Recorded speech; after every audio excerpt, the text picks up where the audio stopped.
This conference will now be recorded. All right. It is one of my favorite traditions in the GCFFL. This is year number 8 of the annual presidential pre-draft podcast. Here for all of the previous 7 is the Meet President Smutty. Ahoy, ahoy. And making his first ever appearance in a presidential pre-draft podcast is what I am going to just refer to as the Potato President. I don't go by these gay Jordan, monikers for whatever the current state of the potato is. But interim, temporary, permanent, whatever, Potato President Ian Colvin. You know what? The fact that I'm the ship of fools and I get to say ahoy ahoy. What the fuck are you doing saying ahoy ahoy, asshole? You fucking stole ahoy ahoy. That's Cream's thing because I'm part of the ship of fools. I get to say it, but whatever. You can go back and listen to presidential podcasts with that. I've been saying it for years. I know some people call me Chairperson Colvin, temporary president. I mean that's fine, but my preference is Stewart. But that's just me. Okay. Well, this is the presidential pre-draft pod. That chairperson thing doesn't make any sense. Stewart's a little bit better, but we're just going to stick with president for the sake of this podcast. And Dave and Rick could put their hands over their ears when we refer to you as that. So we have a big agenda for this call. We're going to talk about what's going on that day. It's a rare Sunday draft, but it will be nice to we actually have an August draft. We haven't had one of those in a few years. We'll talk about kind of the state of the league, some rule changes, our usual mock draft, and then some fun stuff at the end. So Ian, why don't we start with you, and why don't we talk about the state of our draft girl?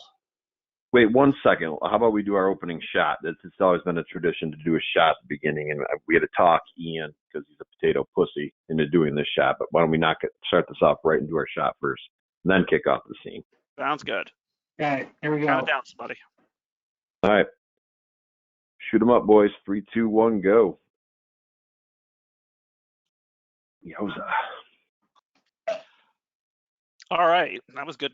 That's a tip of the cap to former President Jones. One of his best concontributions was his performance my on this beverage is a podcast. little bit carbonated, so that's where the burp came from. What's that, Smutty? He did his carbonated beverage instead of, the shot should have been a whiskey, a liquor, something. This guy's starting off everything terribly. Everything's terrible. All right, so the draft is a week from yesterday. It's on Sunday the 14th. It's kind of a jam-packed weekend of activities. But the first question on everybody's mind is, do we have a draft girl, given our draft girl of the last few years pulled out once team both decided to return to the draft? So it's been on Ian and others to try to find somebody new. Where do we stand with that? As of today, we do not yet have a draft girl locked up. I'll tell you the same story I told you off camera or whatever, off air. She was supposed to come in today to the dealership because her lease is up. She got called into work, so she couldn't come in. My buddy, who I work with, who's friends with her, texted her. I texted her a couple times. She's not returned anybody's text. So it's either she's too busy at work or she's ghosting us and is not going to do it. I don't know. We'll see. I'll find out hopefully tomorrow. Sorry that I don't have better news than that. I was supposed to have a big announcement saying that we got a draft girl. It's all set up. Not yet. But I do have Kim Smith's number, so there's that. I know Soy's going to love hearing that. Is there a way to, cancel her lease or, increase her monthly charges if she knows to get her to come? $20 and if I could pack of cigarettes, I think would do it. But I don't know. I wasn't referring to our plan B. I don't know. I haven't even gotten to the point where I've been able to negotiate with her. She knows what it's 150. I said we'll throw in gas, and I kind of threw it out there that maybe we can adjust the money a little bit. I've suggested certain things that would open that up if the money wasn't right for her. So, but I still haven't heard anything. So we'll see.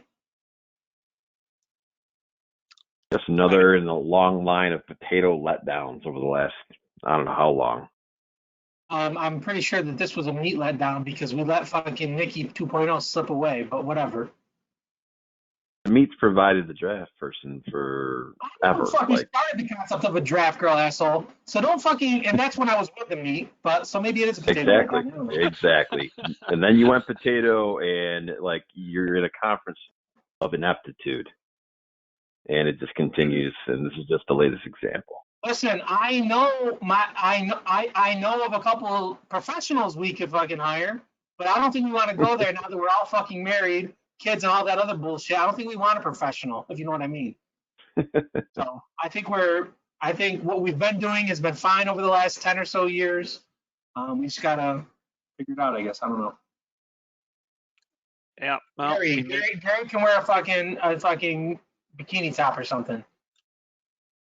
Speaking of ineptitude, Ian, why don't you tell us how many members of Potato are actually going to make the draft this year? Any idea? As the steward of Gondor, or whatever the hell your title is, the rear admiral of bullshit. We're gonna have the same number of absences in the potato that the meat will have. 1 and 1. Jones is not gonna be there. Button's not gonna be there. Everybody else from the fucking potato's gonna be there, asshole. That's not the same thing because Button's part of It's the same thing in my eyes. Button is an equal part of this fucking league. He's not gonna be there. Jones isn't gonna be there. Same thing. We don't have any confirmation that Button's going to be there, but thank you.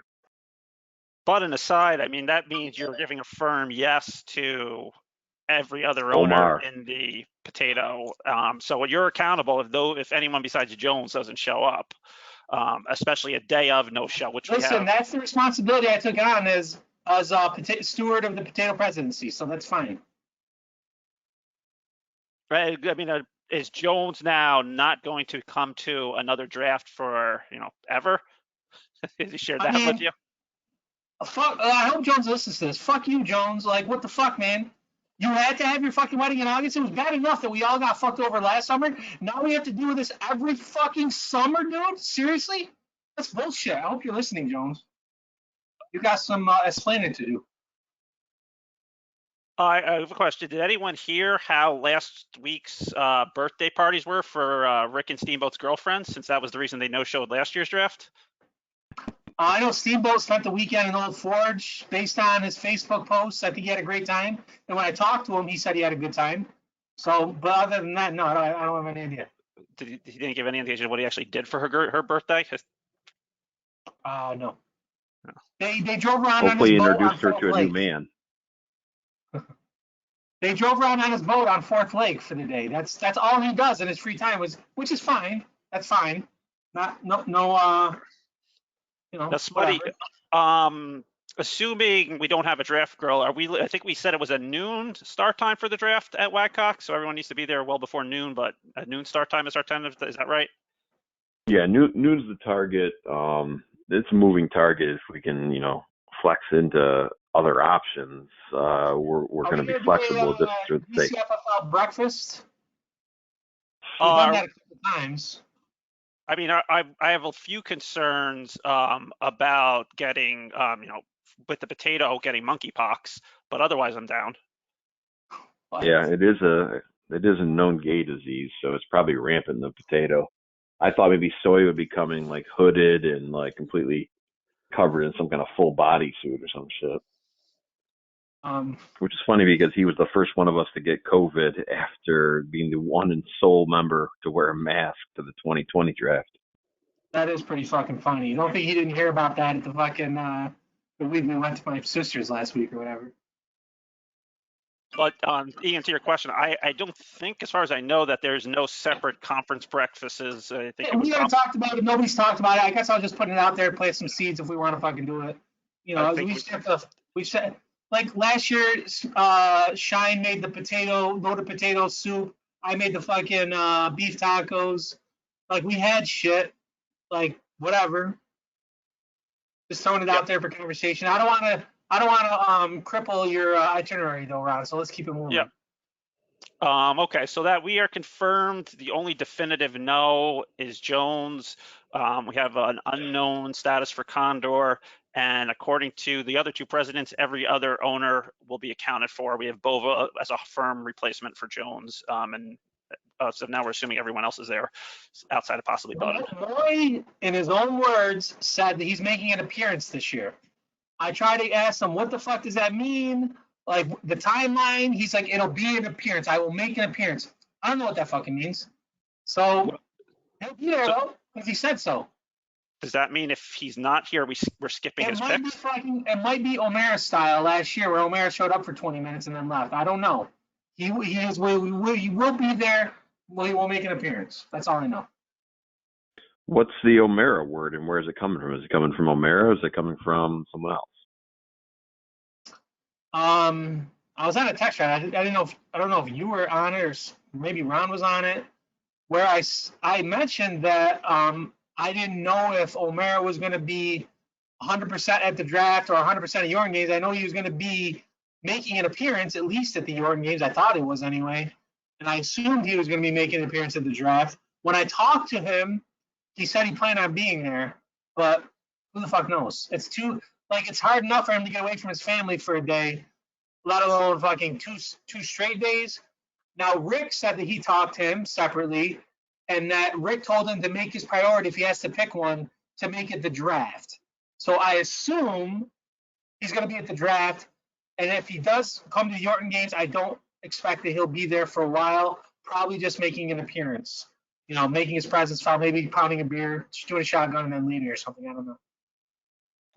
All right. Well, so basically, your intro earlier where you said the potato to everybody be there with Jones was complete bullshit, and maybe you'll have Omar there. Everybody will and Moy be will. there. Moy sounds like solid on. So, Moy sounds pretty solid. He'll at least be there for a little bit, which I'm glad to hear. Like two drafts in a row with no Moy, it was making me very concerned about his overall status in the league. And that said, I think guys like Moy and Omar really need to start looking into the options of co-ownership and finding someone to help them make these commitments. Because like when a guy like Condor, if he can't make it, but as long as we have Dave, there's no loss. There's zero effect to the league. When you lose an owner who doesn't have a co-owner, it affects the whole league, and that's where these guys need to step up, find somebody to fill some shoes, find somebody to help out, and hopefully they have some firm leadership over there in the potato, but it's been lacking for years, as we all know. It's been a laughing stock how bad the meat has stomped a mud hole in the potato for over a decade now. The meat has paid for drinks once in the last 12 years. It's a joke. I own you guys, all you potatoes out there listening. I own every one of you, and thanks for the free alcohol on behalf of the meat for the last decade. I'll let you respond to that, Ian, and then I'll wrap up this section. Well, I do appreciate that for part of that last 12 years, I didn't have to pay for drinks either. So, it is what it is. But now I'm on the other side. Listen, man, it is what it is. We dominated you all the way up until it mattered. Like, that's what it was. I don't have any, we got dominated in the gravy. We got dominated in the fucking Pro Bowl, like whatever. Moving on, we're looking at 2022, 2023. 21, 22 is over. It's over. You should look at 2029. Well, to respond to some of your earlier comments before you went on trashing the potato, when you were talking about some people needing co-owners, whatever. I've owned franchises on my own, as everybody knows. I've been a co-owner with a few different guys. I like it all. I have no issue with any of it. I love being co-owner. I love being with Cream. I enjoyed my time with Ron. I enjoyed my time with Rick. It was all good. And if it, just before Cream, or right after Cream reached out to me, asked me if I would come on board with him in the Ship of Fools, Mike reached out to me about 2 hours later, like literally 2 hours later, to see if I would call with him with the Seahags. And I would have 100% owned. I would have loved to be co-owner with Moy. I still would like to be co-owner with Moy. Cream really doesn't doesn't need me anymore. He's been so much more active this last year and a half. Like his voice and his presence is more on the ship of Wolves than it's ever has. I would say before this past year, it was mostly me making all the moves and it was my vision. But at this point, it's Cream's vision. But at the same time, I enjoy being co-owners with Cream. I would be co-owners with Moy in a heartbeat. I would be co-owners with O'Mara. I'd be co-owners with anybody. Or I would be off on my own, running my own franchise. It doesn't matter to me. I don't know what's best for the league. I think if you asked Moy, if you asked Moy to take on a corner, he'd say, yeah, sure, I'll take on a corner. Calvin, whoever. If you ask Moy to fucking step down, he'd say, yeah, sure, I'll step down, whatever. If you ask Moy to, whatever. Moy is a pretty easygoing guy. He'll do whatever you think is best for the league or whatever. I'm not afraid to have those hard conversations, especially from guys with a potato. But I don't know. What are your thoughts, Ryan? I mean, if people are gonna come to the draft and leave, I think they need to have something in place, either a co-owner or they have to have someone who's ready to jump in and make picks for them, and not just make picks for them, but have carte blanche to make trades. Because if you don't show up, or if you leave early and you can't make trade, if you shrink the trade pool on draft, like over half our league's trades happen on draft day, and if you're not there during the draft, it kills trading. So I remember last year, I'll never forget this. Because we were all giving Steamboat a hard time about not being at the draft, and Bo was gonna be like, "Well, Bo can make all the trades he wants. He just can't trade my keepers or my first, second, or third round picks, but he can do whatever he wants." And I was like, "All right, fine, whatever." Yeah, it is what it is. But like, I think that's the thing that the presidents and the commissioner need to say, that like, if you don't come or you leave early, someone's got to be in your place, and that person could do anything they want with your team, just because it affects the whole league. I mean, they're so hard to make trades outside of draft day. Like you saw last year, there were so few trades. You've seen it this whole offseason, there's been 2 trades. So draft days where a lot of the action happens, and if no one's representing a team, that you can't shrink the trade pool to 9 or 10 teams. And you need to have someone to make the picks, because you can't. It can't just be this committee assigning a mediocre player every pick after you leave. It's not healthy for the league. So that's my thoughts. I agree. And Moy's great. Want him in the league. Moy's, he's just an awesome person. Active and present, there is almost nobody more fun to be in this league with than Moy. An on Moy is as good as anybody in this league, especially on draft day. I mean, he's easily the most. Moy's always on fire on draft day. Easily the most popular owner in the league. There's no question about it. All right, that's on owners. Now we're going to jump into a brief rules discussion. I listened back to last year's podcast. We were supposed to treat it as last year as like a 2-year rule scenario where we wouldn't make any rule changes this year. And then out of the blue, the day after the schedule comes out, when Jones J. Jones happens to see his best player has a bye on week 14, he threw a tantrum like none other, demanding that even though I'm not going to be there on draft day, I want to see rule changes so that it helps my team. If the Colts did not have a bye, you wouldn't have heard a peep from Jones until September. But because Jonathan Taylor has a week 14 bye, he wants the playoffs changed. I pushed back on that and said we still have the opportunity to avoid week 14 by winning our division. Wolf and I have attempted to create a compromise that changed the format, the playoffs format, just slightly to allow 3 teams off week 14. And 1 team missing the playoffs entirely.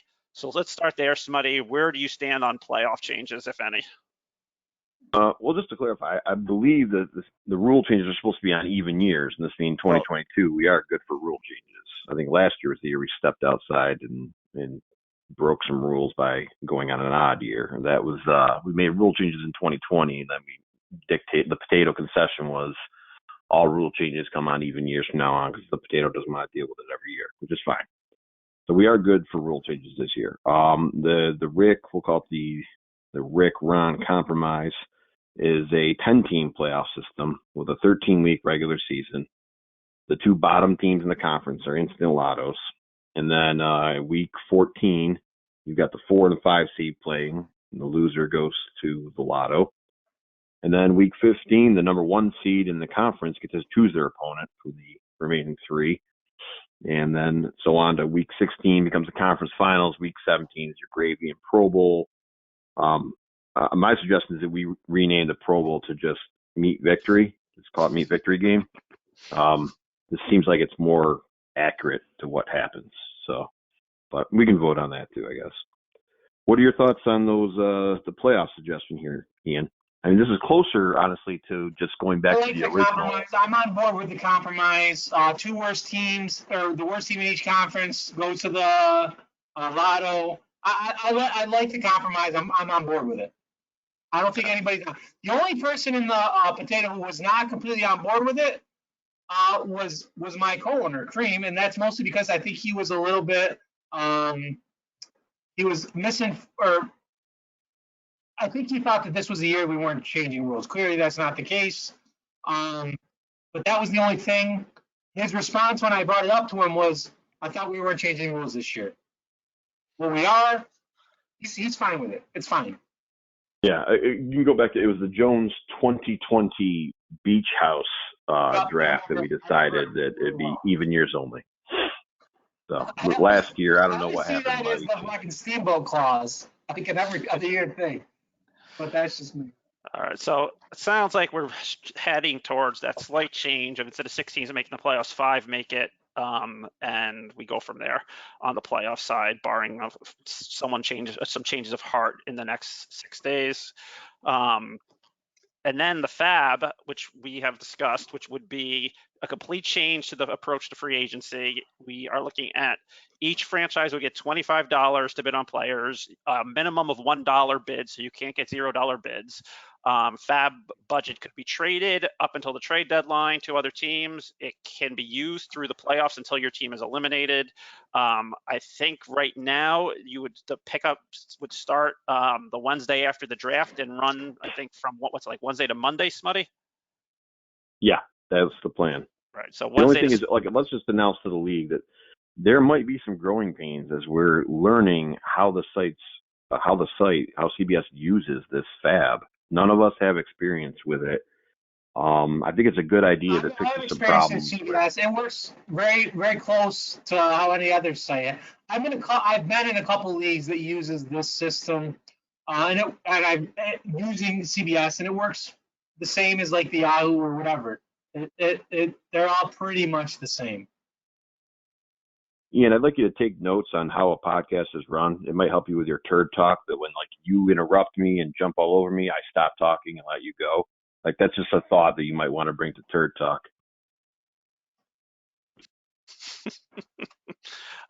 So Ian, it sounds like the potato, they are good with this FAB?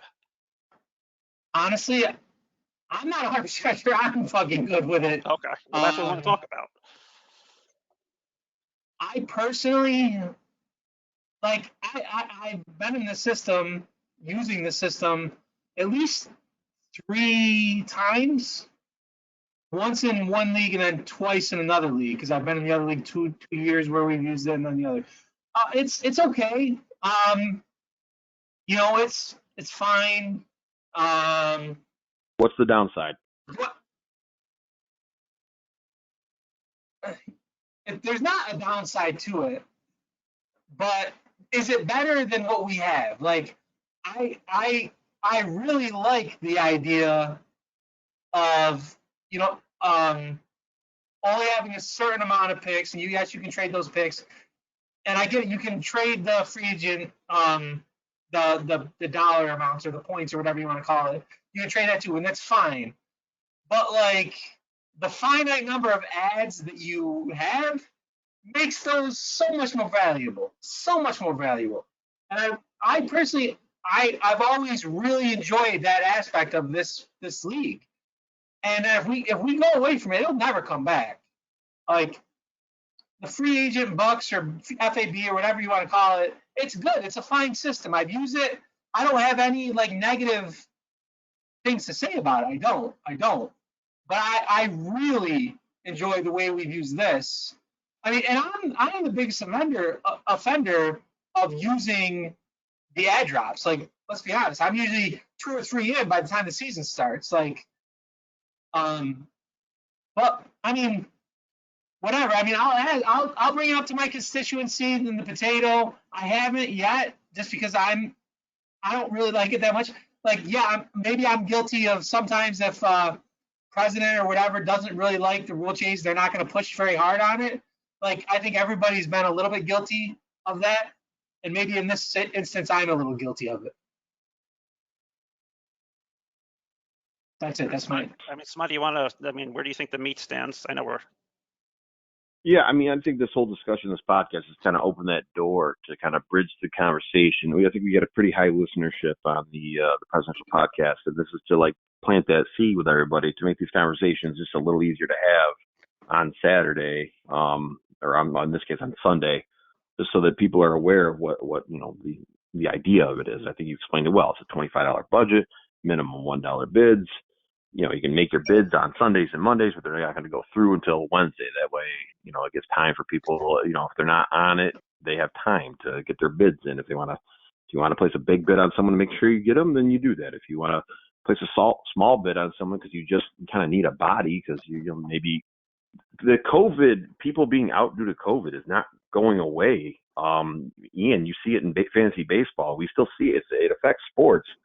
Not being able to make moves and having a team potentially not be able to dress a full roster, especially in the playoffs or something like that. I've always hated that. I don't see the upside to that. Like, that'll teach them to use all their ad drops. They should have known they were going to have 3 tight end injuries on week 15. Like, what the hell? What are they thinking? Like, I like a contingency plan. I like, if you want to, store your nuts for winter, you can store some fab money and save them just to have bodies. If you want to blow your wad, Ian Colvin style, real fast, all over, a piss girl video, then you can do that too. I like the option that this gives us versus the other option is just you're tied in and then, yeah, Ian, every year you use all yours, but then you just go pick the pockets of other people. And literally your tactic for trading for these is usually whining and crying and wearing people down. So congratulations on whining and crying and being able to get some ad drops from people because you do it every year. And then the prices on that change. Mr. fucking throw me an 8th round pick or a 7th round pick or a fucking 9th round pick. Mr. fucking. I even out trades, yeah. People don't have to do that. That's their option. I try to even out trades. That's the thing I do, yes. All right. Well, it sounds like Smuddy's definitely in favor of it. Where I personally stand on it not being the steward of the president, if I was to vote, I would vote no on it. But I am also the president, so I have to listen to my constituency. If it's something the potato wants, which I'll find out on draft day regardless, then I'll fucking vote for it. Like, I'm not that kind of asshole who's just gonna fucking dictate what everybody else wants. Or you're a different kind of asshole. You've had one of them in your role before. Smuddy, so I think we're pretty clear. Ian is in favor of it, but he'll talk to the potatoes, see what they think as a group. Smuddy's in favor of it. He'll check what the meat wants. And then we'll go from there. Are there any other rules that or changes we need to discuss? Obviously, there was a lot of changes with scoring last year with receivers and tight ends and whatnot. We're just keeping everything as is. I really enjoyed the scoring last year. I prefer not to tweak it. I would love to have one more year without fucking. But then it's like, basically, if we don't do anything this year, we're basically not doing anything for another 2 years, right? So 2024. Right. Am I correct on that? That would be correct. Yes. Correct.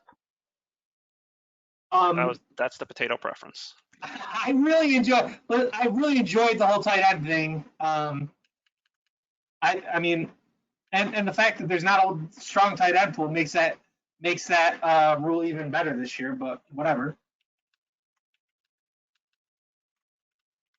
Anything there, Smuddy? I mean, I don't. Yeah, we've tinkered with the scoring a lot. I think we've come a long way, honestly, from where we used to be. And I'm pretty happy with the scoring. I don't think we always need to just tinker with things for the sake of tinkering with things. So I'm pretty happy to be at a place where, like, the only things we're talking about is tweaking a playoff system that people didn't like. Like, we made a change last year because people didn't like the system before when we went to 3 teams in the playoffs. So it's like we've been tinkering with the playoffs for a while, and I don't know when we're going to find something that everyone likes. Probably never. But if we could at least find something that more people were satisfied with. People didn't like the everyone makes the playoffs thing last year, so we made a change in an off year, in an odd year. And I think that was the right move at the time. But I mean, I don't have any suggestions, and none of my constituents have brought anything to me. I'm sure Ian has no idea what his constituents are thinking, and that's par for the course for him. I think keep the scoring for the next couple of years. And in 2024, I'm sure we'll have a lot of suggestions to change it then. But for now, I like it. So whatever. And maybe by 2024, Megan will give Jones his balls back and he could participate in these conversations. But until then, that wraps up the rules discussion. Good discussion here, very clean and healthy. So before we jump into the mock draft, I think it's probably time for another shot or drink. That is a good idea. I already finished my fucking this is empty. You know, you're really missing out not having your fucking camera on. I would say this format. I think we should do pods like this all the time, Ron. Okay. I'm always able to go on because I'm always on my computer. Maybe Rick and I will do something. Tater Talk that way. Tater Talk this way. You guys have any ideas for topics for Tater Talk this year? Got a few. I'll privately DM you. Yeah, I think they should vote for a new steward. Yeah, we'll talk about the last steward in a bit because I don't know if it's out there to the public, but I'm gonna put it out there. I'm only holding this fucking chair or this fucking title until fucking Al is ready to fucking take it over. I hope Al, when you're listening, this is your position when you're ready to take it. If that's not this year, next year, whatever. I'm just keeping it warm for you, Al. Okay, moving on, Ron. Well, I mean, your predecessor held the chair for like shorter than William McKinley, so shot in Buffalo. Just an embarrassing performance from the last potato president who disappeared without much of an explanation. The last Tater Talk confused everybody more than anything, and then the commissioner, in order to get everybody on the same page, just repeated everything that was said on the podcast, so leaving the entire league with this air of mystery as to the disappearance of your predecessor. So if there's anything you want to clear up about... Sully was supposed to be on that podcast, and he fucking backed out the last minute, so we're like, do we do this between you and me, Rick, or should we ask Shine? So I called Shine, got his thing on. Shine's like, either I can be on it or I don't have to be on it, whatever. And I was like, fuck it. He's usually pretty funny. He can add some fucking humor to whatever. So, what the fuck was that? So I was like, I'm like, did you guys hear that? I heard that. Yeah, what is that? Smitty, what We the have fuck some is that? podcast breaking news here. Breaking news. Great. I don't know if you guys caught that. I did. There's been just a drastic, major trade that was just made here that's going to affect the landscape of the draft and a lot of things. And I'm here to bring it to you first. Now you're fucking with me? Okay, what is it? Let's do it, baby. Okay, it's a big trade here. I'm going to name off. So it's a trade between the Gate and the Cox. The Gate are going to receive tight end Kyle Pitts, running back Kareem Hunt, pick 3-1 and pick 4-5. The Cox. Hold on. I got it. Hold on. 3-1. It just makes for a great podcast. You saying "hold on" and yeah, thank you. I have to fucking make. Oh, now it's a trade, and then you can help me. I'll fucking figure it out after. I'll help you out later. Okay, let's let the audience dictate how this sounds, not some jackass steward or whatever you are.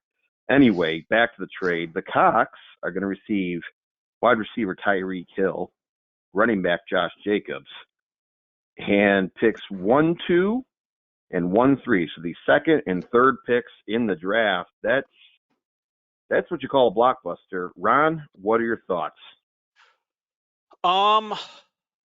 That's interesting. I kind of had an idea of where this was going, but when you added the 1-2 and the 1-3, I'm starting to lean a little bit more on the Cox side of this trade. Pitts, I think, is clearly the best piece in the trade. With our tight end scoring, Tyreek Hill's got a new quarterback, new system. So yeah, I think it's a good trade for the Cox.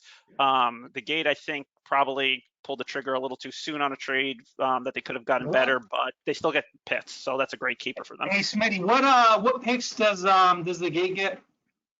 The Gate got the first pick of the third round, a pick that you once described as the most important pick in the draft a few years back. And then the fifth pick of the fourth round. So a third round pick and a fourth round pick, both early, for two early So the first Cox round have picks. pick 1, 2, and 3 in this draft. Is that what you're fucking Correct. telling me? That's correct. Yes. And 6. Yes, and 6. They have 1, 2, 3, and 6 now. I think the best part of this trade is the fact that the Gate have a 2 fucking tight end fucking offense. Clearly, I think that's clearly what they're setting. Okay, so they get Pitts, and who's their other tight end? Do they have Waller? Is that who it is? Waller. They have Waller. That's a pretty. So they have Waller, Pitts, they have Kareem Hunt, and who's their other wide receiver? wide receiver. AJ Brown. Yep. All right, They got AJ Brown in that trade. And plus, the fucking Gate still have two picks in the first round, and one pick in the second round. So they still have 3 picks in the first round. That's fine. They don't need all those fucking picks. That's fine. Yep. That is. I'm surprised you guys are finding this trade to be so even. I like it for both teams. It's a good trade for both teams. Wait, is it 4-5 or 4-6? The Cox have 4-6 on my chart. I don't know. The way it was sent to me was 4-5. The Cox have 3-5, 3-6, and 4-6. So I'm They're guessing it's really supposed to be 4-6 then. Okay. Thanks. Yeah, this is a big move. I'm going to differ with you. I think the Cox just slam dunk this. Like, I understand Tyreek Hill's in a new offense, but he can create his own offense. Jacobs for Hunt is probably a push there. But in a draft where you have like 3 surefire, like the best 3 players are kind of clearly, in my opinion, I mean, we'll get into this in the mock draft, but I don't think I'm tipping any hands here.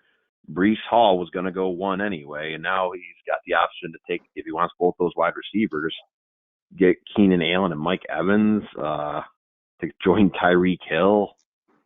That's T. Higgins. That's nasty. That's a nasty lineup. I agree with you. It's a good. First of all, I think it's a good trade for both teams, and I'll tell you why. It is a good trade for the Cox for what you just illustrated, but it's a good trade for the Gate too. They're going to steal wins. They are going to steal wins this year with the 2 tight end, like 2 superior tight end offense. The Pitts and Waller lineup. They're going to steal wins with that lineup. They will steal wins. I think it's a good trade. Yes, I like it for the Cox a little bit better, but I also like it a lot for the Gate. And I'm telling you, they're going to steal 1 or 2 wins just because they have the multi-tight end lineup. Yeah, I'm sure Tyreek Hill won't win Waycock any games, or Mike Evans or Keenan Allen. I'm not so sure about Tyreek Hill, but whatever. Wow. All right. Well, this is why fantasy is interesting. Because you got differing opinions. I was interested to hear. That's why I tried to keep myself neutral in the announcement because I wanted to hear both of your honest reactions. And you guys have this a lot closer to even than I do. Maybe I'm just higher on Tyreek Hill still, and higher on the Mike Evans, Keenan Allen, or James Conner if he's interested in that route. Obviously, yeah, it's a weak tight end group out there, so like you're not going to recover those Pitts points, and Pitts looks like he's the next big thing for a long time.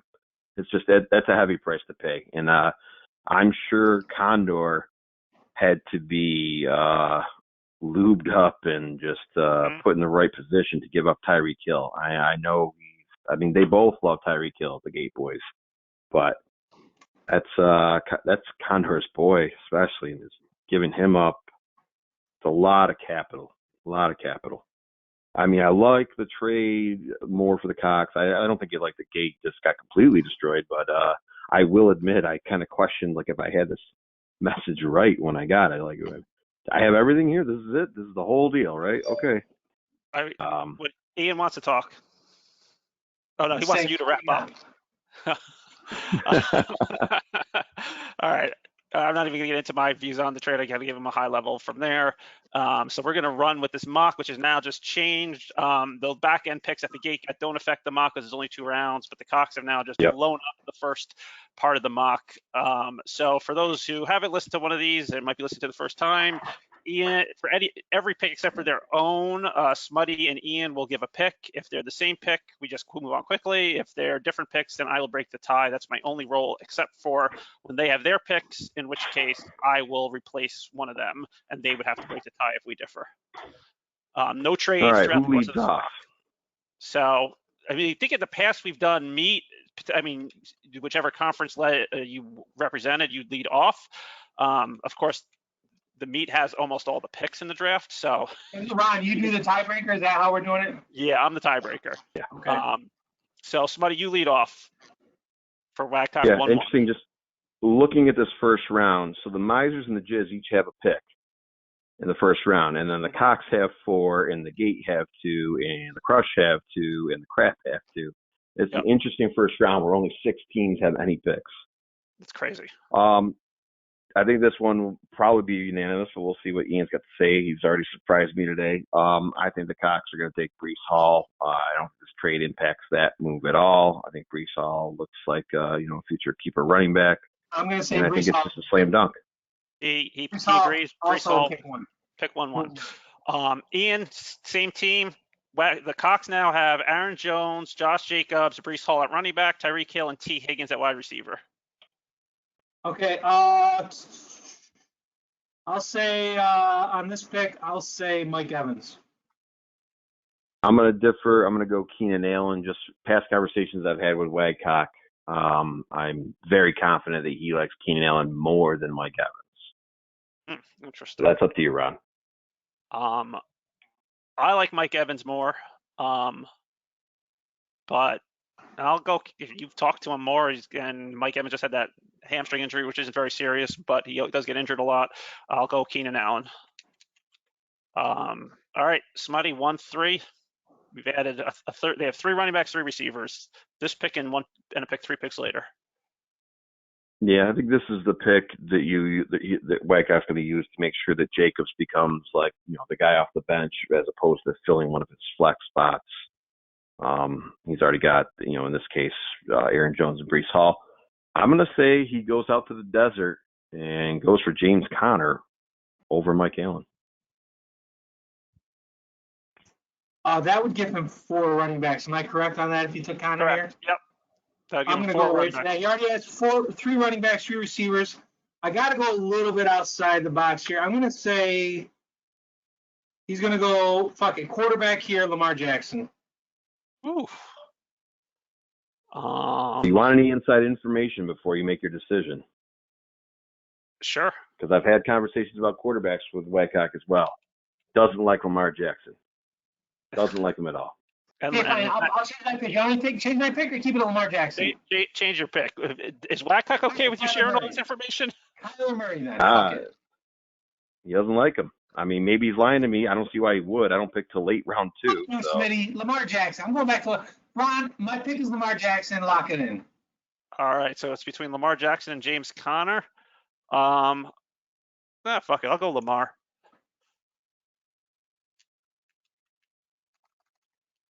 Honestly, that was what I thought the pick should be as well.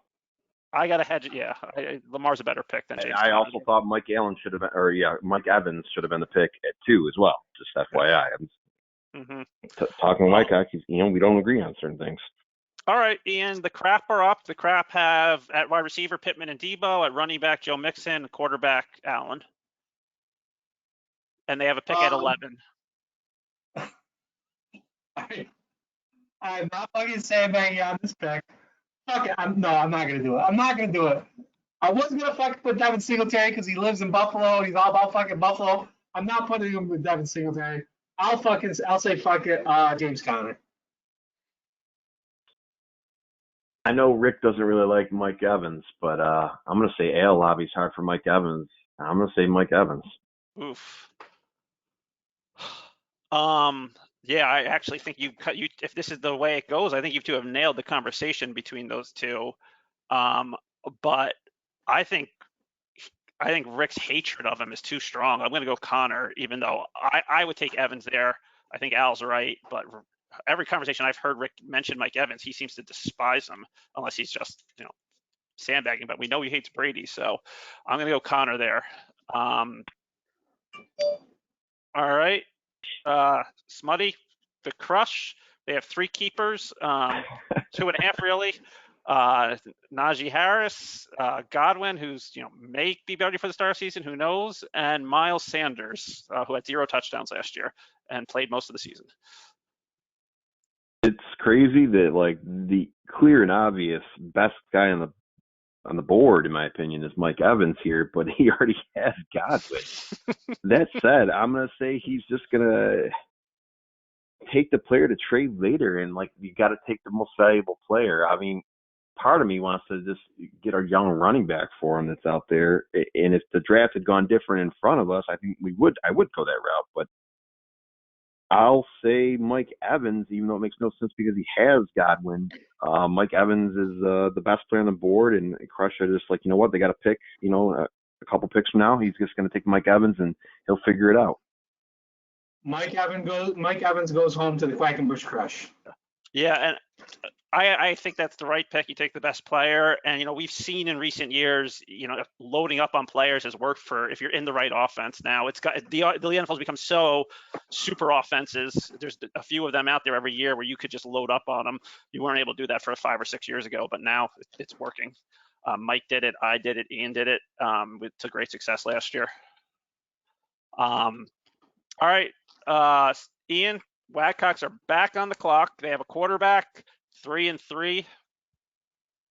I don't think Hockenson is worth this pick right here. I got it. So I'm not going to go Hockenson. I'll go the best available offensive player after that. Well, maybe it's not the best. Yeah, I'll say it's the best. I'll say Deontay Johnson. See, this is why if I'm Cox, I would have took that Mike Evans pick at 3 or James Conner and paint myself into this situation. Man, this is tough. I mean, maybe I agree with Ian's TJ pick. Hockenson. I don't fucking know. But I agree that there's no tight end. I wouldn't have Hockenson. He's not the number 1 tight end on the board for me, but he's probably number 2. But too early for that. I'll say Courtland Sutton. No, I think those are the 2 best players on the board. Let's see here. The 2. I'll go Sutton just because he has a better quarterback. I think they're very close. All right, so now Smutty, you lead off with Andy. He's got Herbert, the pervert, Steel Henry, DJ Moore, and Terry McLaurin. He could go anywhere. I think quarterback. Andy's sole preparation for this draft has been just swinging a wiffle bat in his basement over and over and over, just to build up that arm strength, because he is looking forward to just fucking plastering Steamboat's ass with that fucking wiffle bat. So he's going to open a magazine for the first time and look at the highest ranked running back on his list, and he's going to take Ezekiel Elliott for the Cowboys.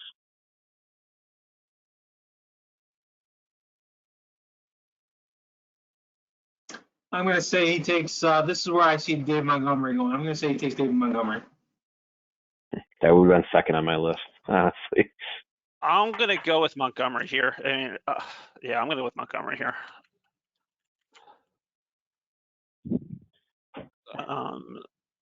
It's honestly between those 2 for me in that pick, I think. Mm-hmm. All right, the Crush, they took Mike Evans. They have Evans, Godwin, Miles Sanders, Najee Harris. Ian is up. Deontay Johnson. I think he wants to get a young guy, get a keeper in here. I think he takes a flyer, a little early, but not too bad, on Kenny Skywalker. Oof. Those are 2 intriguing picks. I'm gonna go with Skywalker because he's got Harris. I would be worried about having two Steelers with Mitch or whoever's their quarterback for this year, and then next year, who knows? So I'm gonna go Skywalker. Way early though. I don't think that's a good pick. I think Deontay's a better pick there, but I think he's gonna take Skywalker. All right, first pick up for the gate. Smutty, you're up. The Gate, you have this new team of two tight ends, Hunt and AJ Brown. They need a running back pretty bad. I think they're, you know what? I'm going to give them Zeke. Yeah, I'm going to give them Ezekiel Elliott.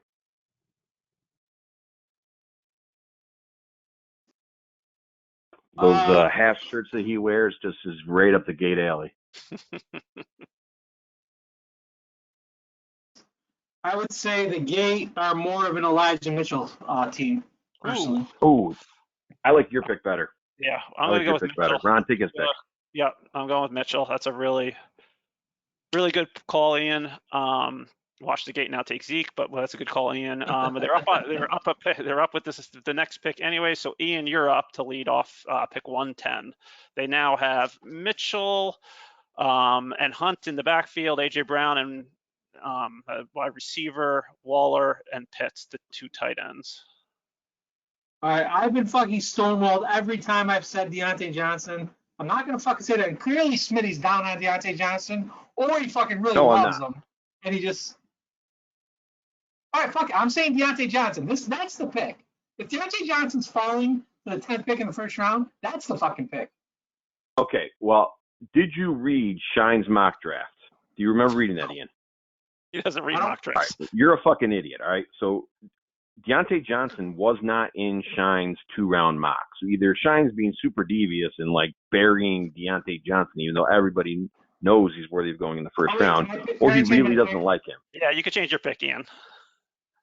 You know, fuck it. I'm not changing my pick. Go Smitty. Jesus Christ. They definitely need a wide receiver here. And to me, Deontay Johnson. If this is how it falls, they're going wide receiver. Yeah, they're going wide receiver here. I agree with you. All right. I don't think it's Deontay Johnson, though. I think they lost their burner in Tyreek Hill. They're going for a new burner. They're going to bring in Hollywood Brown here. I know I'm going to bank on the fact that Condor, he has the better football mind of the two, and he's not going to be as stupid as Shine when it comes to Deontay. And Shine will push for that Mitchell pick, so Condor will have Deontay well ahead of Hollywood. He should. It's a much better pick. With any quarterback, he's a better pick. So I'm going to give them Deontay, even though Shine has put a lot of anti-Deontay sentiment out there. Yeah, and let me just say, Ian, when I'm making these picks, this is what I think will happen, not what I think should happen. So I'm not trying to put out any disinformation. I know you hate fucking mock drafts, but I'm not putting out any misinformation. I'm just using the information that I have if I believe it. If I don't believe it, then I wouldn't put it out there. Crap up. Yeah, Crap have Josh Allen, Joe Mixon, Pittman, Debo, and we gave them Connor. They could really go anywhere at this point. It's another best available player type situation.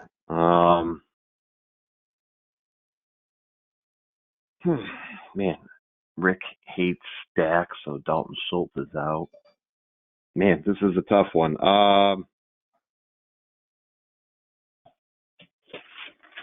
Let's go with A.J. Dillon. It's a crap style running back. I am going to throw in the crap bias on this pick. I didn't do it last pick. I'm going to do it this pick. And he goes Gabriel Davis, Buffalo. I'm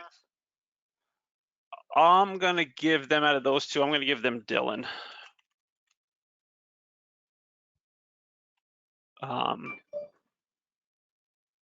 I wouldn't be shocked if they try to get Davis. I don't know if they'll do it there. I think they'd love to have Rick would love to have a Bills 9-point option. but I'll give him Dylan for that pick. All right, I'm up, and Ian's up for me. All right, so what we got here? Ron has 3 running backs this year. So, okay, he's not going running back. The receiver market is drying up pretty fucking quick.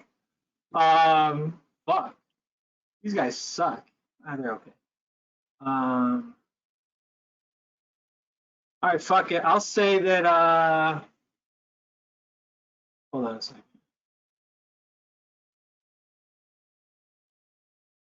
Schultz, Hockenson, Schultz. I'll say Ron takes TJ Hockenson. I think this draft, the way it's gone, is like a Ron nightmare scenario. Like, I think even though a running back doesn't make sense, he would have taken A.J. Dillon and welcomed back in the team.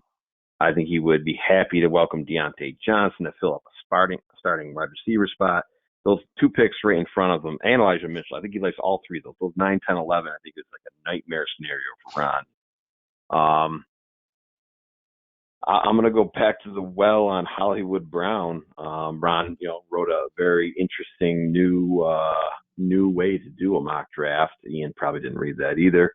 And he had Hollywood Brown, I believe, in this spot. And I'm gonna go with it. I'm gonna say it's not Ron, wandering around the desert for how many years, sandstorm.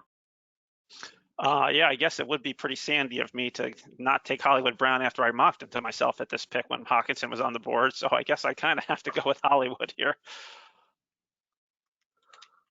All right, so we went with 5 wide receivers, 6 running backs, and 1 quarterback in round 1. Nice. All right. The jugs on the board here. We got to do a drink. Oh yeah, drink time. I'm out of whiskey, so I'm gonna be like Ian and just take a big swig off the 1911 cider here. Yeah, that's almost gone. All anyway. Right. The Jugs, the former champs, we've been told they will definitely be there. And they will start with round 2. They do not have a 3rd round pick either, but they have the chief tandem of Mahomes and Kelsey, Nick Chubb, and Stephon Diggs. That's the nice thing about the Chubb's roster. He's built it so he can take anything in this pick. Running back, wide receiver, it's best available. This is another guy that I think is going to do 0. He's not even swinging a wiffle bat. He's doing 0 draft prep. He's asking to borrow someone's magazine or borrow someone's cheat sheet or whatever at the draft. And he'll probably name off a couple players, ask if they were kept, and then come to the realization that Ezekiel Elliott wasn't kept. I'm going to take another swing at the Ezekiel Elliott apple here. Okay, since you picked running back on this pick, I'll take another running back. He's already got Diggs, but I'll say he takes the Buffalo running back, Devin Singletary.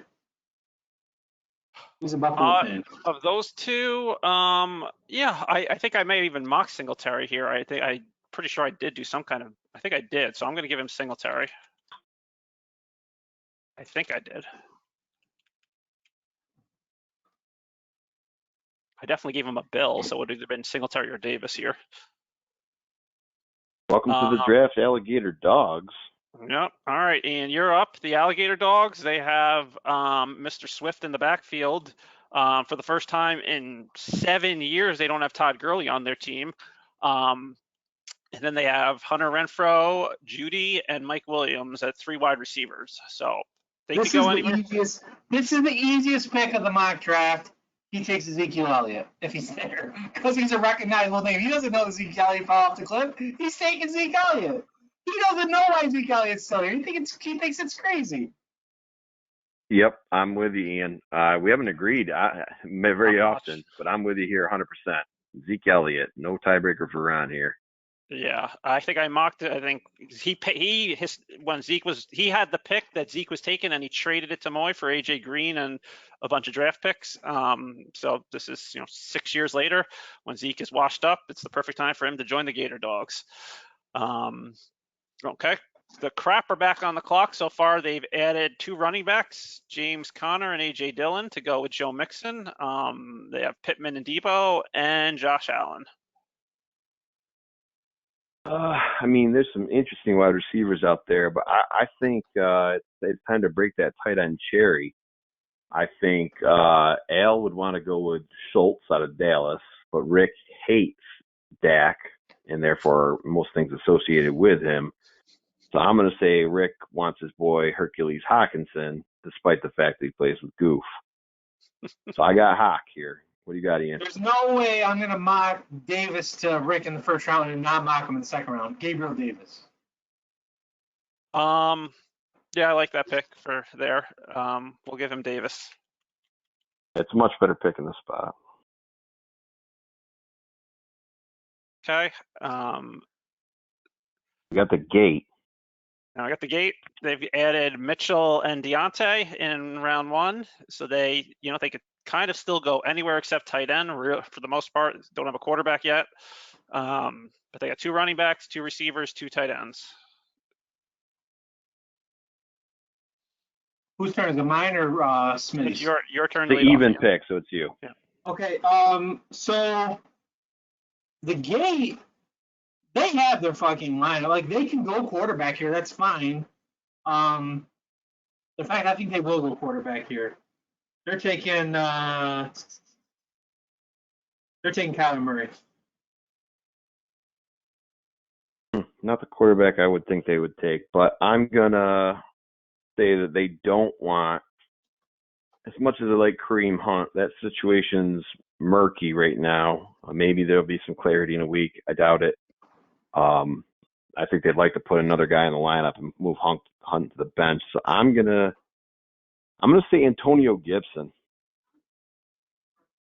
I'm gonna give them.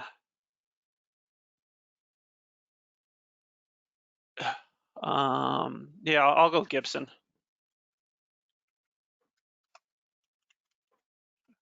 I could see them going quarterback there, though. Would not surprise me in the least. Listen, Yeah. I had somebody line up for them to pick until I realized that their fucking starting lineup is fucking full. What they don't have is a quarterback. So I was like, fuck it, quarterback. Yeah, I thought about going a different quarterback route, but didn't. They have 2 running backs, 2 wide receivers, 2 tight ends. Like if that's how it lands and it's their pick, I guarantee you they're taking a quarterback, whoever they like the most. And it just depends on who they like. Yeah, probably right. All right, Crusher up. They've added Mike Evans and Skywalker to go with their shitty 3 keepers. So they could go anywhere. I don't know whether this franchise is trying to build a team that could compete or if they're just trying to take the year off and have some keeper options. So what they do here is a mystery to me. So what are the receivers at this point? They've got the 2 Tampa Bay wide Bucks. receivers. $2. Yep. I'm just going to operate under the assumption, I don't have any inside information on this one, but that Soy's trade was made to like get younger, get a potential big boom keeper picks. I'm going to go with Rashad Bateman, the Robin to Mando's Batman over there in Baltimore. Sticking with your line of thinking, yes, younger, keeper. This is where the cherry gets broken on a rookie wide receiver. It's really a toss-up for me between Olave and London. I'll say just because London was drafted first, I'll say he takes Drake London here. I Drake have London a thought or after Bateman? Ron makes his pick.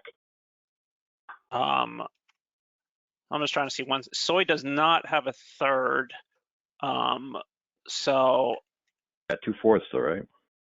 yes, 2/4. So yeah, I'll go London.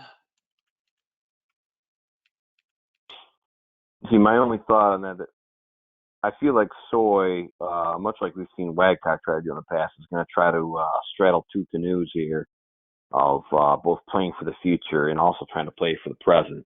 And I feel Bateman, obviously, second-year player, so he's almost a rookie, but feels like he can contribute sooner. Whereas Drake London's got Mariota at quarterback, and that isn't a pill that a lot of people like to swallow. All right, you're up, Ian, for the Cox. Cox have just everybody. They have a loaded roster. They have a quarterback, all those running backs and wide receivers. It really depends on whether you like Dalton Schultz or Hawkinson more. I guess Dallas Goedert's in this conversation too, but I'll say Hawkinson. He's taking a tight. If this is how it pans out, he's taking a tight end. Got to be tight Yeah, end. 100% agree. He's taking a tight end. You say Hawk. I'm going to say Schultz. There's 3 tight ends in the conversation. I would say Agreed. Hawkinson. Can't you 100% fuckers agreed ever with those agree? three. Jesus Christ. Sibling rivalry. Cox has had, Cox had Dak. He's had some good. He's kept Dak a few times. I'll go Schultz because he's had some good runs with Dak. He's the opposite of Rick. So that's the first tight end to go. All right. I'm gonna keep that tight end position going here. I think. Let me think. What's Andy got? He added Monty, so he's got quarterback 2 and 2. You got No 2 tight end. running backs, 5 receivers, and a quarterback. I'm really torn between 2 players here. I'm torn between getting him a tight end or getting him a wide receiver. I feel like is on his team all the fucking time. I guess I'll say it could be tight end, but I'm going to say Brandon Cooks. Feel like that guy's always on his team. Interesting. That's a horrible pick. I don't think it's a horrible pick. Really? You think that's a horrible pick? It's not a horrible. I'm sorry. It's not a horrible pick. It's not a horrible pick. It's just not the pick that he's going to make here. I still know if the pick I make for him is better than that. I guess Rob. You didn't make a pick yet. I'll say he goes.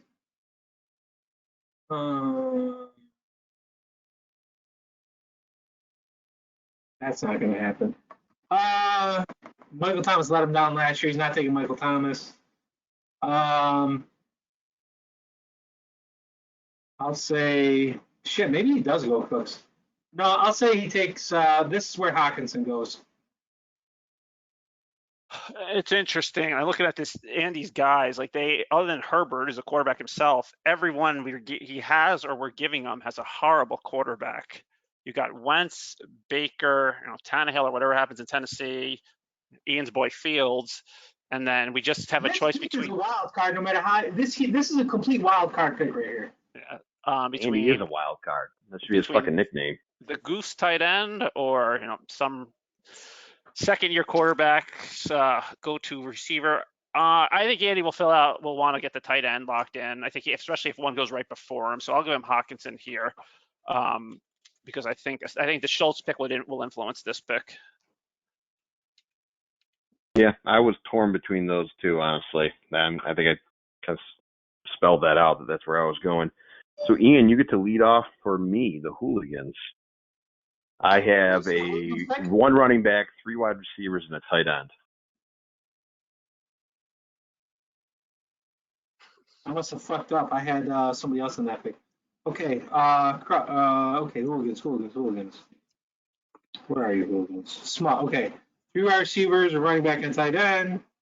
You're definitely going running back here. Just depends on who you like the most. God. Bad news for me, they're all gone. These guys suck.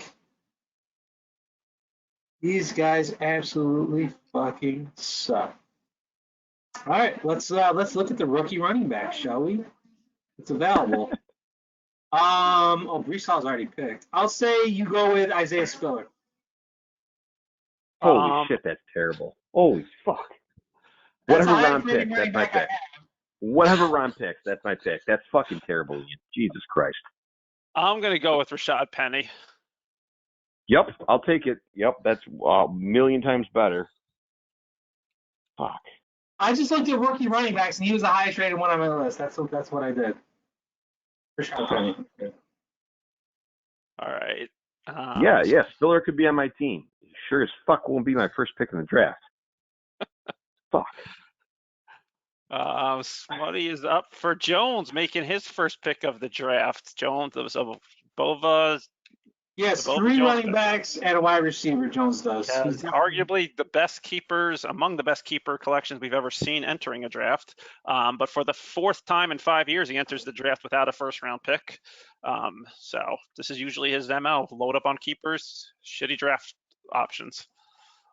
I'm still reeling from how fucking terrible Ian's pick was. Move on, Jesus Smitty. Make your Christ. fucking pick. Holy shit. Oh my god, you're the worst. You remember like 8 years ago when you took CJ Spiller too early.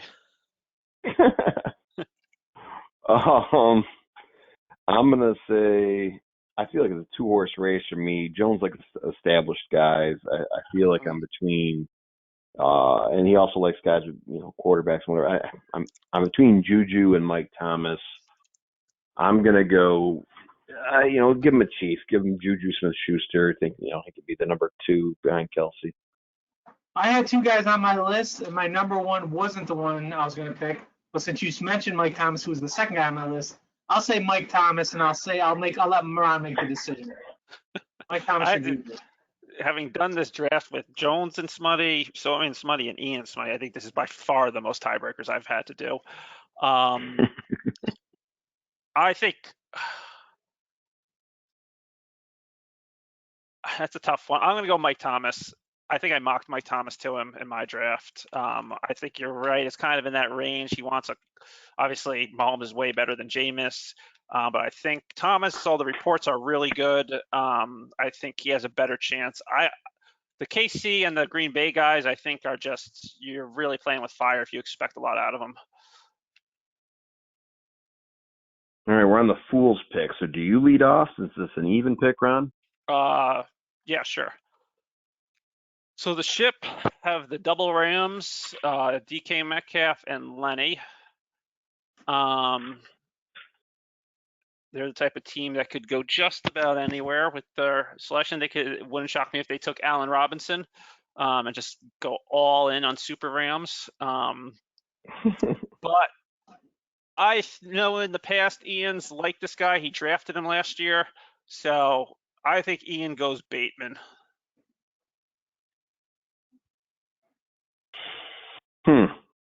See, I have some inside information on this one too. Ian is claiming he's not going to keep Bateman in the other league I'm in with him. And his other options aren't far and away from Bateman. I'm going to say Juju Smith-Schuster and make Ian pick between the two.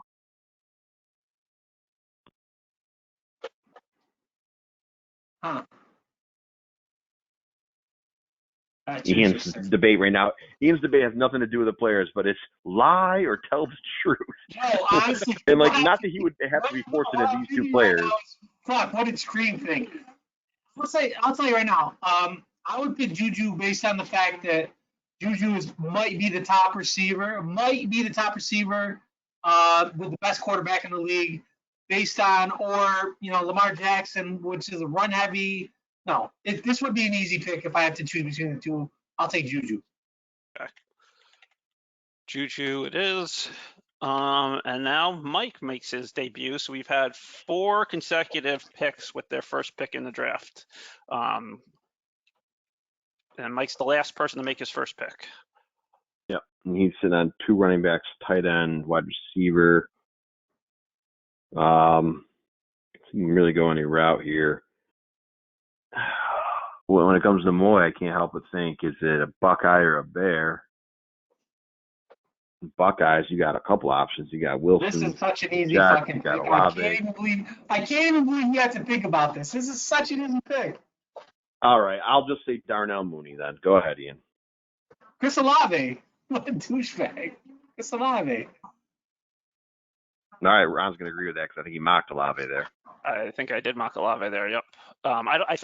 Either one of these picks, I don't think it's automatic unless Ian has inside info. I could easily see it being Darnell. I don't have inside info. Yeah. All right, Ian, you're up with the final pick. This torment that you had to go through. Did he choose Olave or did he choose Mooney? It chose Olave. It was Olave. I knew he would. Like I said, he mocked it to him. I So mocked that it to wasn't him. Trying to minimize like I the said, sand it accusations. was Buckeye or Bear. All right, my misers are up. What do the misers have?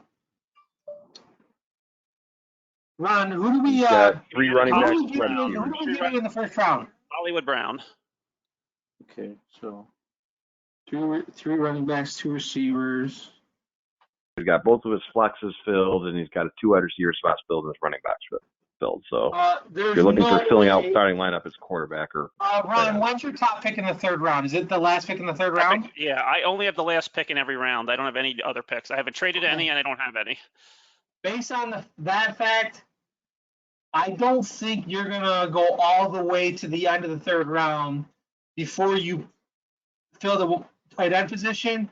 And the only one I see, somebody can make an argument for Gesicki. I'm not gonna make that argument. But the obvious one here is Dallas Goedert. I'll say Dallas Goedert. I agree. Ron doesn't have to break the tie on his pick. It's Dallas Goedert. And the first round I feel like kind of blew up in Ron's face.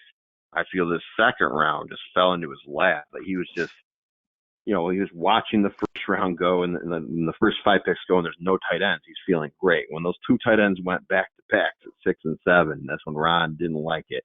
And then he's thrilled that Goddard, found his way to him here at pick 12. All right. I hate mock drafts. I hope I didn't fucking fuck this up too much. No, the only pick I thought was terrible was the one you made for me. What was it, the Spiller pick? I mean, I went with rookie running backs. He was the top rated guy I had. And he was top rated rookie at that point and the top average draft position guy at that spot. Yeah, but I'm not searching for keepers. I'm searching for a team to beat the Gate and the Dogs and now fight with the Wagcocks and the Misers of the world. Yeah, Smutty's team is so loaded. I mean, part of the reason he made that trade for Kittle was to prevent himself from doing something dumb like wasting a pick on Skywalker. Yeah, I was scared that I might fuck up and pick Skywalker at pick 8 if he was there. And that and the I fact just that want I didn't like everybody the to tight know ends. that I did not, every one of my picks, there's no smoke at all. I just looked at what the need, and I looked at the players, and I went back and forth between ADP and rank and who that person was that was picking, thinking, is there any bias? And I made the pick based on that. There was no fucking smoke.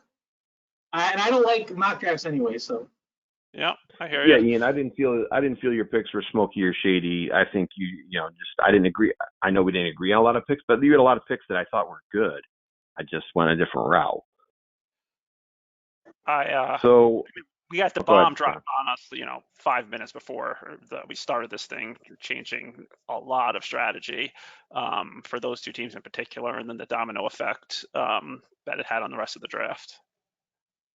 Yeah, I don't I feel like the Whitecocks are just too loaded. He needs to make another move now that he's made this move, but I don't know. I don't know what that move is. I don't know who your partner in that dance is, but I feel like to make his team the best he can for now and for the future, I feel there's another move to make for him. I don't know what it is at all. I just feel like I agree. It's like he's almost got too many assets too early. Yeah, it's very interesting. Try to trade up with Rick. Get all 4 lottos. Go from 6 to 4. But yeah, I agree. I mean, I think he should. I mean, he could try to buy another keeper. He's got the top 3. He's got 4 of the top 6 and the top 3 picks. I mean, he could buy a keeper if someone was willing to play ball. I don't know, man. I mean, if Bova should have carte blanche, he could buy one of Jones's pieces. All right, we ready for studs? What time is it here? We're an hour and 20 into this. We're good. Just kick off studs. We're doing good on time. So Ian, I don't know if you ever listen to podcasts or not, but studs and duds is basically where we all make predictions, and I kind of limit the field in these predictions, and I switch the order every round so everyone gets a shot at being first, second, or third to pick these things.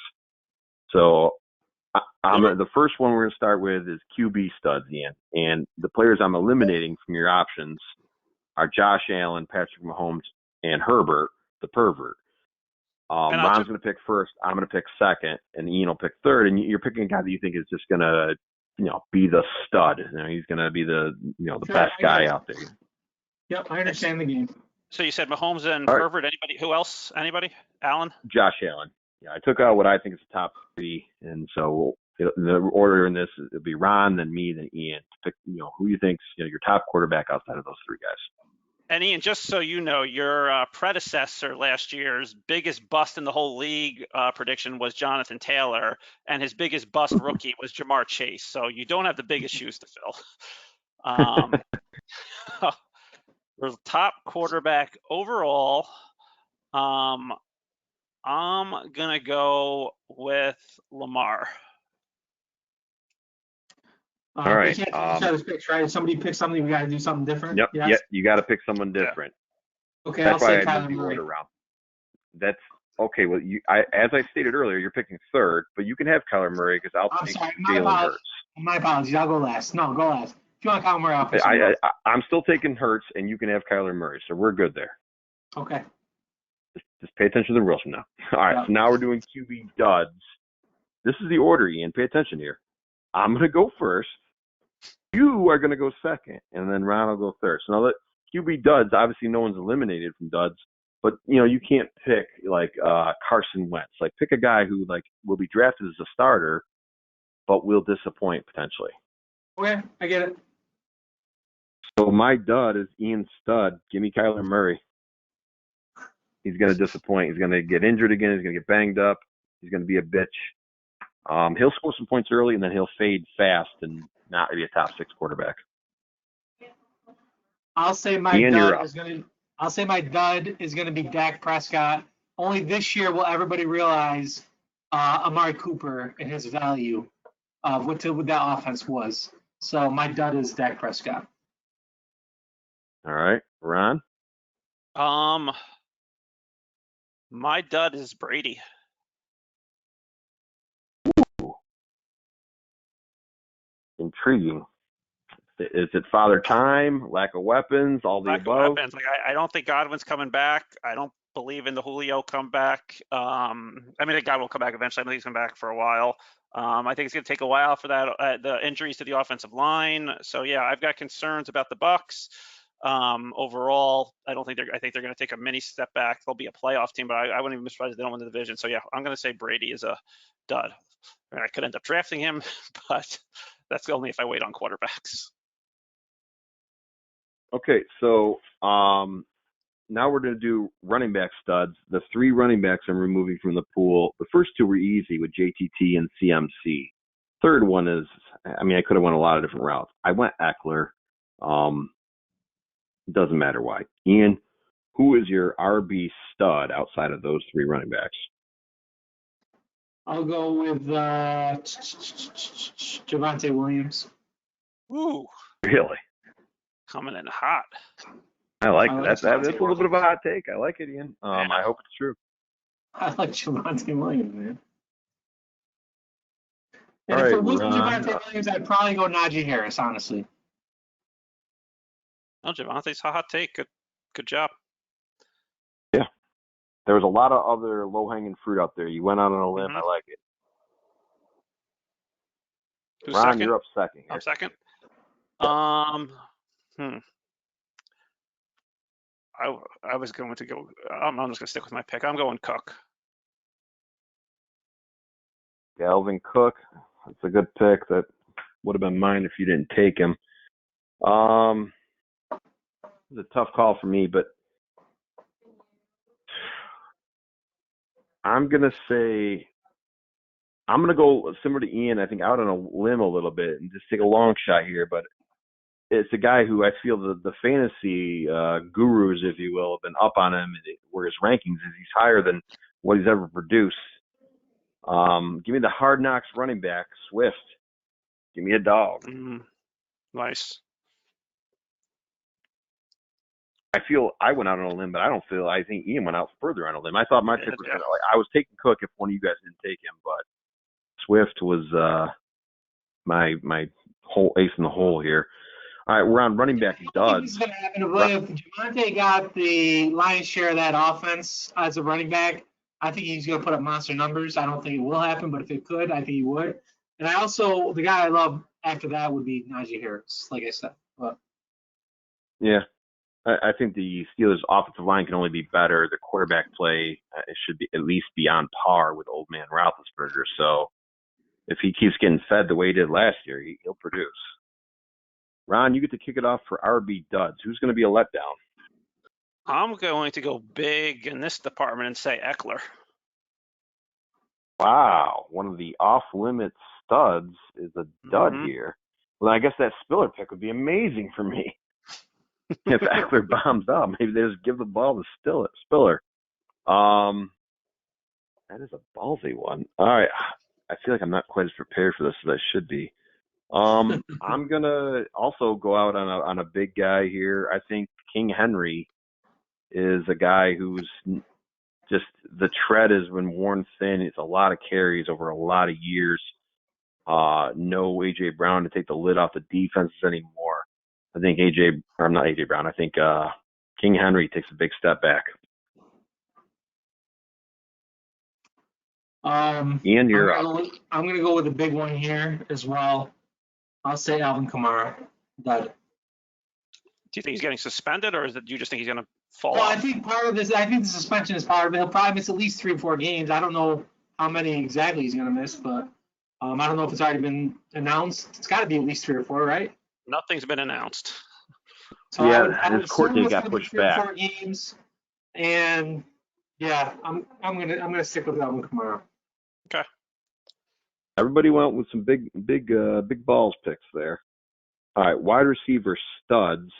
The three, it happened to work out that I took a wide receiver off of each of one of our teams are the 3 guys we can't touch. So Ian's Cup, Ron's Adams, and my Jefferson are the studs you can't pick.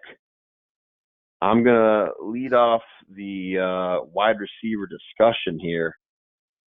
Oh, man, this is a tough one, but Hope you won't take my pick.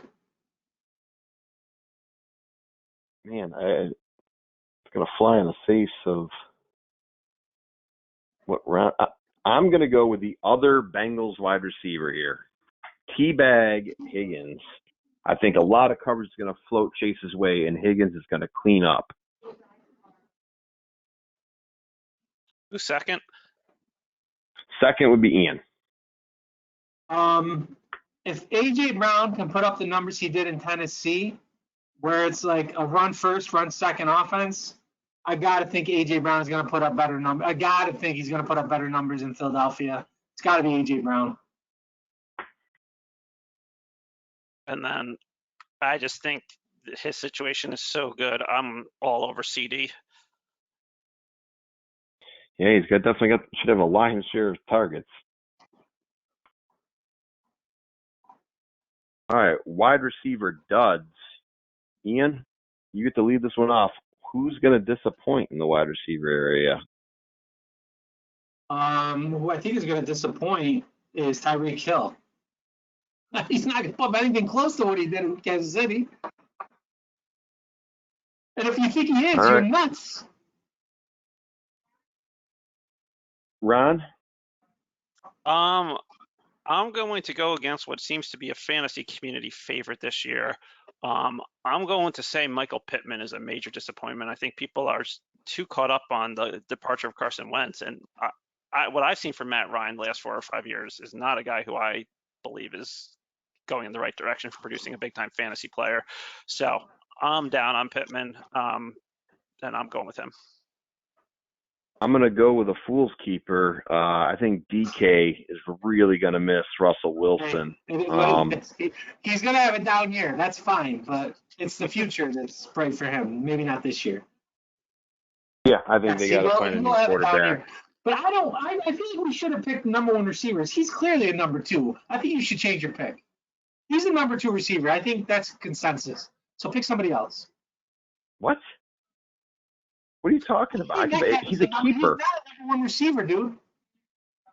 He's We're a picking number keeper. 5, right? 12 guys? No? Well, No.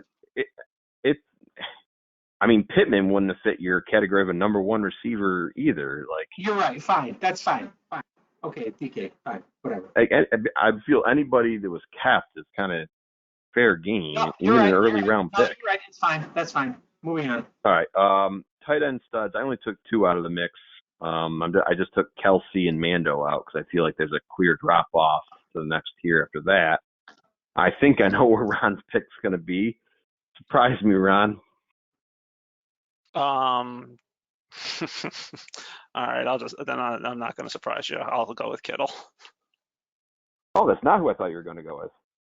for top. I'm a huge Kyle Pitts fan, Whoa, so slow down, Ian. You're third on this one. Slow down, slow down. fuck, I mean, if you sorry. want to talk about Ron's pick, you can. But I'm just saying I picked second in this one.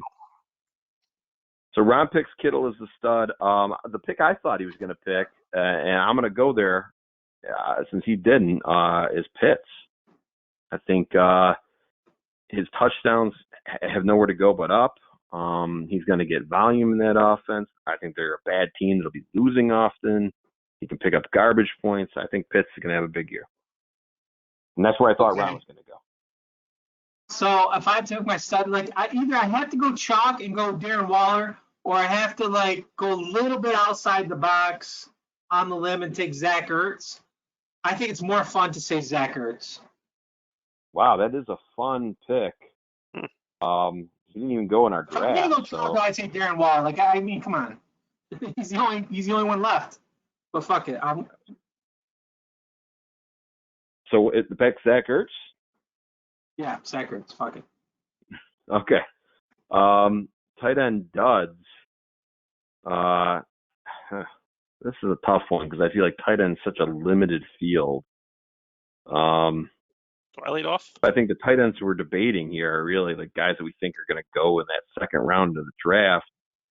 I'm going to say my tight end dud is going to be too many mouths to feed in that Philadelphia offense that I don't think is going to pass enough to make Goddard worth the pick. So I'm going to say Dallas Goddard. I'm disappointing a bit. Who's next? Ian, you're second. So I'm choosing between two tight ends. I'm choosing between one of the guys that we can't, and Mark Andrews, or the guy or Kittle, who I feel like he's due. I just don't believe in Trey Lance that much. But I'll say Mark Andrews just because maybe he's an every other year guy. Like this past year was a good year. 2 years ago was not so much. 3 years ago, good year. Fuck it, Mark Andrews. Ian's just full of hot takes here, I gotta say. Like Zach Ertz, Mando, you got some hot takes here. Javonte. He doesn't believe in Trey Lance, but he believes in Justin Fields. Did I say that? I'm not on record as saying that. I'm gonna go with also gonna go with a keeper tight end. I'm going with Waller. I think he's gonna lose a lot of the Devontae work. I think he's gonna drop some. He honestly was in my consideration there because the only guy they lost in that offense, right, is Zay Jones. Yeah. And then they added Devontae Adams, so that's going to be tough for him to absorb. So now we're on who's going to be the rookie superstar, and the only guy I'm taking out of the mix is Breece Hall. So Ian, you can take any rookie you want. Who's just going to be the guy that just blows up for somebody the way like a Jamar Chase did last year? For me, this is an easy pick just because he was my favorite guy in this position group as a rookie. The guy I liked more than everybody. The guy I prayed at night was going to be around when the Bears picked, but clearly he wasn't. I think he was a top 10 pick. I'm going to go Chris Olave. Yeah, I think he was like pick 9 or 10, wasn't he? Yeah, like I said, he's a top 10 pick. But he wasn't a top 10 pick until he ran a sub 4.4. That's what put him in the top 10. Before that, he was like a mid-20s first round pick. Yeah, the wide receiver room was pretty epic this year. Ron, who's your rookie superstar? Let's see here.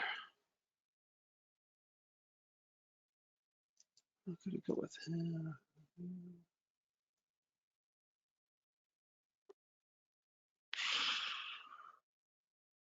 This one's tough. Yeah, the rookies are a tough call. For sure. That's why people don't Yeah. go out I'll go with I guess I'll go with London. Drake London. I'm going with another Ohio State receiver. Give me Garrett Wilson.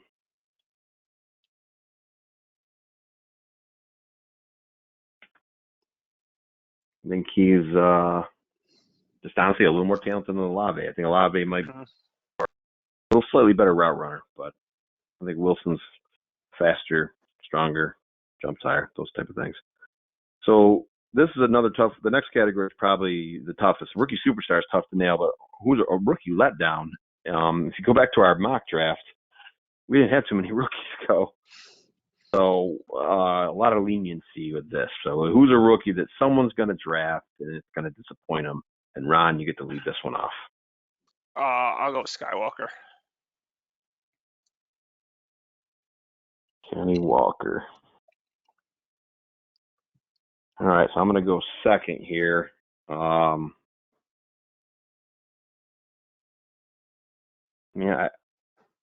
was surprised he was the first wide receiver taken. He's Ron's superstar pick, but I just don't know that Drake London's going to get the separation he got in college. He's going to be able to outleap everybody. So I think Drake London's going to be a little bit of a letdown. Ian? I don't think that Breece Hall is the most talented running back on the roster, and I just don't believe in the fucking roster. I don't believe in the quarterback, so Breece Hall. Another hot take, Ian Calden. Fine, Ian, you might not realize this. You have the first pick in that other league, so it'll be interesting to see who you take there. This might be the first year that I didn't name David Montgomery as my running back bust.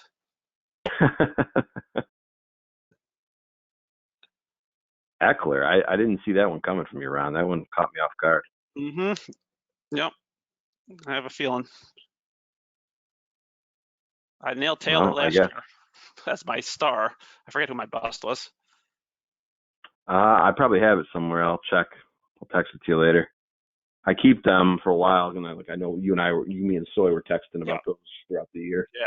So Ian, you'll be included in that text that we kind of keep track of these things as people are proving people right or proving people very, very wrong. Well, Smutty, I think you. All right, boys, do we have any ideas on how we're going to wrap this up? Oh, go ahead. Smutty, didn't you have an idea of something you wanted to break out during the conversation before we go to our final predictions for the seasons? I'm trying to remember now. What was it? You didn't tell us what it was. You said you had something you wanted to introduce. Oh, no, it was the big trade. It was the big trade I announced earlier. Oh, okay. Got it. Sorry. Yeah, I said that was going to come before the pod. Got it. Okay. So, I think we usually wrap up with a Gravy Bowl and Super Bowl prediction. Yeah, good call. Ian, who you got? Who's your gravy pick, Ian? All right, someone else is joining us. It's me. I got my computer I was on, the thing died, so it's me again. Okay. What did I miss? No, you didn't miss anything. We want your prediction for the Gravy Bowl. Oh, we're done with studs and duds? Done with studs and duds, yep. Unless you have anything else you want to break out before we go to the final picks.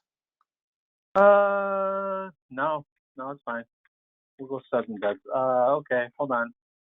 Based on. You want me to jump ahead here? Okay. What are you thinking? I'll say for the meat, I'll say Cox.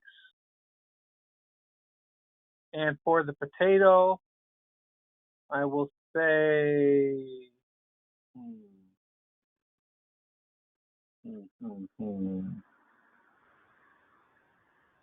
I'll say the Trailblazers. Cox and Trailblazers. Marty? All right. You want me to go, Ron? Yeah. I'm gonna go Cox. Crap. And I'm picking Cox to beat the crap. Oh, I didn't. Ian, who's your winner? I thought I was gonna win today. Who you got in your game winning your game, Ian? Trailblazers. Potato, take it. Okay. Well, last time I won the Gravy, the following season, the Hooligans beat the Trailblazers, and I'm predicting history repeats itself. The Hooligans beat the Trailblazers a year after the Misers win their championship. We got 3 different champs in Blazers, Hooligans, Cox, and the losers are Blazers, Cox, Crap. Would either of you some have picked the consistency there. Cox if they had just made picks and not done this trade? No, I'm sorry, I what? would not. I didn't. Go ahead, Ian. What'd you say? I didn't hear. Would you have picked the Cox if they had not done this trade and they had just picked at their spots? Yeah, I think I would. Nah, I would not I don't have. know. I would not have. Listen, The I was trade torn hit in their between favor. 2 teams in the meet, and I'm not going to tell you who the second team was. But yeah, I don't know. The second team was on this call. I don't know which one, Yeah. but the second team was Yeah, on this I call. agree. know that much. I agree. It's on this call. It's just a question of which one. Um, All right, Ron, you got to go last for Gravy, so I think you should go first for your Super Bowl picks. Yep, I think that sounds right. So I think the chalky teams would be Buffalo. So I'm going to go Buffalo in the AFC, but I'm going to go a little outside the box and go Philadelphia in the NFC. Buffalo over Philadelphia.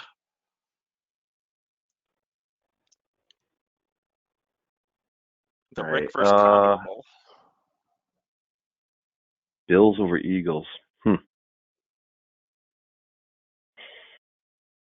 I'm gonna.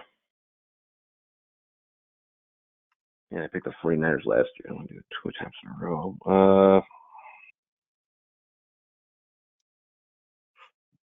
It's funny because I thought I was gonna surprise everybody by picking the Eagles, and you picked them, and I don't want to pick them anymore. I know, I'm the same way. I don't want to pick Buffalo anymore. Oh man, I thought no way anyone goes Eagles. That was. Ian, if you want to jump ahead of me, go ahead. LeBron threw me with that. I was ready to pick the Eagles. Yeah, that's fine. I'll say I was going to pick Buffalo, but now I'm not. I'll pick Kansas City and the Los Angeles Rams, with Los Angeles Rams winning it all. A repeat. Rams back to back. First time in 18 years. Gotta happen at some point. Yeah. There hasn't been a GCFL repeat in 10 years. Yeah, I'm so torn on this now. NFC is tough. There's not. I'm gonna say the AFC is the Broncos, Nice. and for the NFC, man,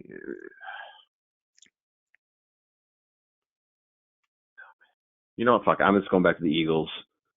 And I got Eagles over Broncos. It's Condor and Steamboat. All right, Ian, you survived your first presidential podcast. Let's see if you survive. See if you survive next weekend's 4 days in the sun.